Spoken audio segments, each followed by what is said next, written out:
កំបោះបង់អំពើល្អដោយសារតែគ្មានអ្នកឲ្យតម្លៃ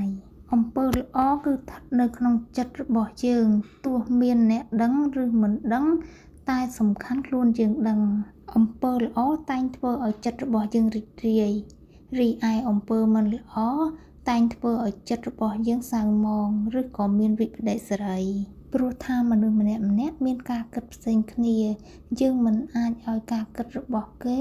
ដោយការគិតរបស់យើងឡើយការគិតបែបណាគឺស្ថិតទៅលើអ្វីដែលបុគ្គលម្នាក់សន្សំមកតាមរយៈការសេពគប់ការមើលការស្ដាប់ឬតាមរយៈសង្គមដូចនេះកុំចង់ឲ្យនរណាម្នាក់គិតដូចយើងប្រសិនបើចង់ឲ្យនរណាម្នាក់គិតដូចយើងទាល់តែបុគ្គលនោះគឺគាត់ឆ្លងកាត់ដូចយើងអំពើល្អដែលអ្នកបានសាបព្រោះទៅហើយប្រកបណាស់ជាបានផ្លែផ្កាទោះមិនបានជាមួយបុគ្គលដែលយើងធ្វើល្អជាមួយតែនឹងបានជាមួយអ្នកផ្សេងទៀតយើងត្រូវគិតថាអ្វីដែលយើងទទួលបានពេលនេះជាអ្វីដែលយើងធ្លាប់សាងមកពីអតីតហើយអ្វីដែលយើងសាងនាពេលបច្ចុប្បន្នយើងនឹងទទួលបានផលនាពេលអនាគតដូចនេះរឿងមិនល្អដែលយើងទទួលបាននាពេលបច្ចុប្បន្នស្មើនឹងការលាងសម្អាតកម្មចាស់ហើយកុំគិតថាអ្នកដទៃធ្វើអាក្រក់ហេតុអ្វីបានជួបតែរឿងល្អអញ្ចឹងព្រះសម្មាសម្ពុទ្ធសម្ដែងថាបុគ្គលសាងបាបនៅពេលដែលបាបមិនទាន់ឲ្យផល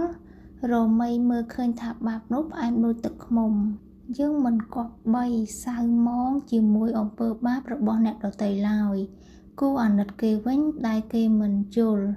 ព្រោះបាបបុណ្យមានពិតច្បាប់ធម្មជាតិយុត្តិធម៌ណាស់ត្រូវការបងប្អូនដែលមានបញ្ហាស្បែកមុខកាន់ខែកាន់ឆ្នាំប្រើអីក៏មិនត្រូវមកសាក់ជាមួយនឹងផលិតផលស្អាត9ហើយអត់បាច់និយាយអីទេសាក់សិនទៅចាំតវ៉ាជាមួយគ្នាតាមក្រោយថាបានស្អាតហើយពិបាកគុណអ្នករុកវិញទៅចំពោះឈុតមុខស្អាត9ក៏ផ្ទុះខ្លាំងមែនតែនជាមួយនឹងបងអូនដែលប្រើកន្លងមកបញ្ហាមុនបោសមុនខ្ទុះមុខអាឡែកស៊ី